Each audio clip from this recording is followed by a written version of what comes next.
my first question is, does the Department of Defense plan to retire JSTARS right now? It won't be a retirement, but we will actually draw down 4 units, and the mission will change. And the reason that the mission is changing is because the weapon systems that are being developed by China and Russia, our near-peer competitors, they're smaller, they're faster, and they're more powerful. And that means that we've got to develop systems, and the system is ABMS, so that we pick up those weapon systems and that threat sooner, so that we can take it out before it gets to the United States. JSTARS doesn't have that capability. ABMS will, and the ABMS family of systems is the ISR, and then some platform that we're going to be moving to. And so obviously Robins is going to play a very big role in that, and happy to have the Guard here with us today, and they can discuss more of the specifics. Awesome. What's the ABMS program? The Advanced Battle Management System. It will be a combination of satellite and space-based technology, as well as the communication with our ground troops and our aircraft and other systems.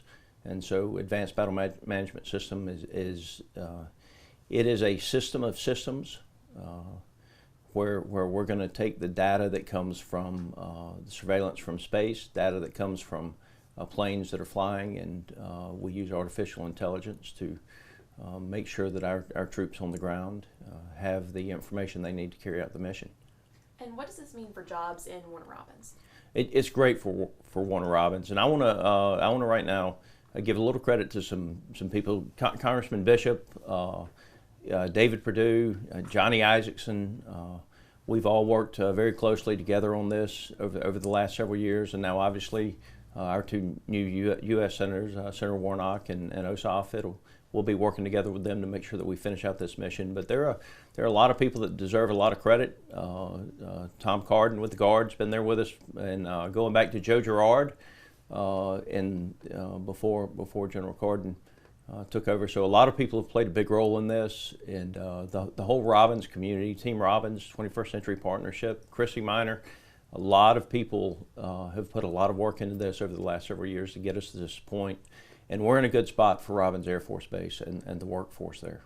How many jobs will this add if this is good for Warner Robins? Oh, we're going to have several coming on. I've got the numbers written down. If you'll forgive me, let me just read them to you. The Air Control Squadron, 750 airmen.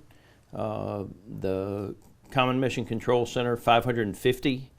The E-11, which is a battlefield airborne control node, 290 active duty personnel.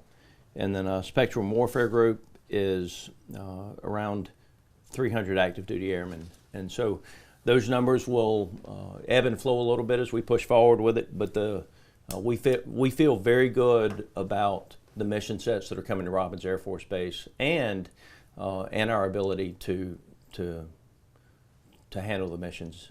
And are those added jobs, that all of those that you just mentioned? So some of them will be added, but there will also be, as we stand down four JSTARS aircraft, there will be some transition, is what I would call it, into the new platforms. And what are you guys thinking in terms of timeline on this?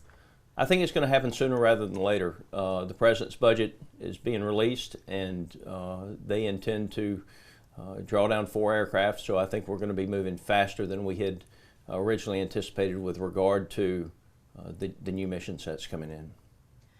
Is there like an ultimate plan to completely retire JSTARS in the long run? They will be retired in the long run, and one of the things that we have to watch with regard to the retirements is making sure that the other systems are progressing faster than the drawdown of the JSTARS, so that we don't end up with a capability gap.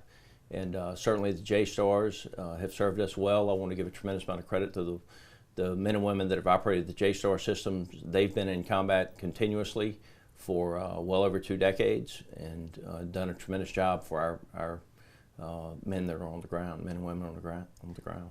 What does this mean for people that are currently in the JSTARS program who are based in Warner Robins?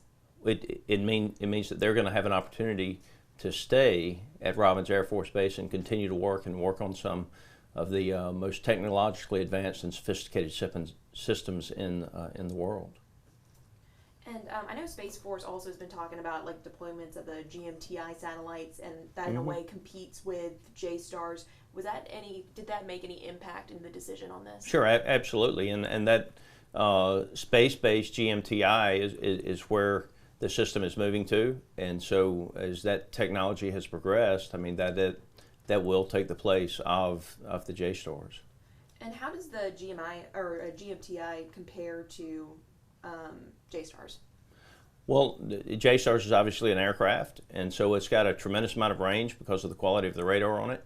But when you are in space, you have a much wider angle, and we have now the ability to launch satellites at a much lower cost than we've had in the past, and so we'll have significantly more satellites in space, and that's going to give us hopefully the ability of continuous coverage.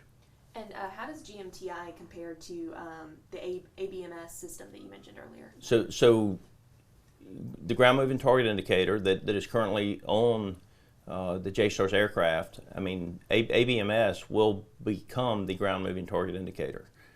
So the satellite is going to see the same thing that the radar sees in higher definition, and it will have a wider range. And again, you know, part of the key to it is this is going to be a system of systems, and you know, we have the ability to launch the satellites at a much better cost today than we had in prior years.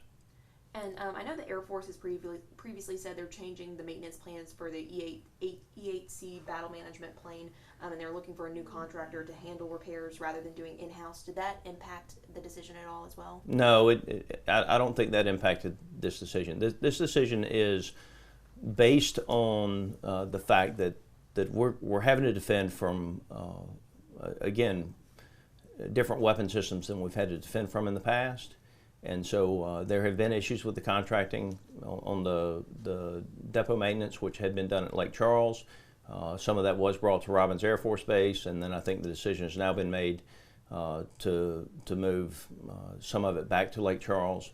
But in the end, JSTARS has been a good weapon system that has provided well for the United States.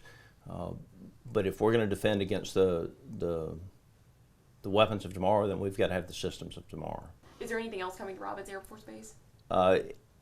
We're absolutely going to continue to work to push for more missions, and again, the Georgia delegation has always worked hand in hand on this, and I expect we'll continue to work hand in hand to not just take care of these systems we've talked about today, these missions we've talked about today, but to continue to work to get other missions for Robins.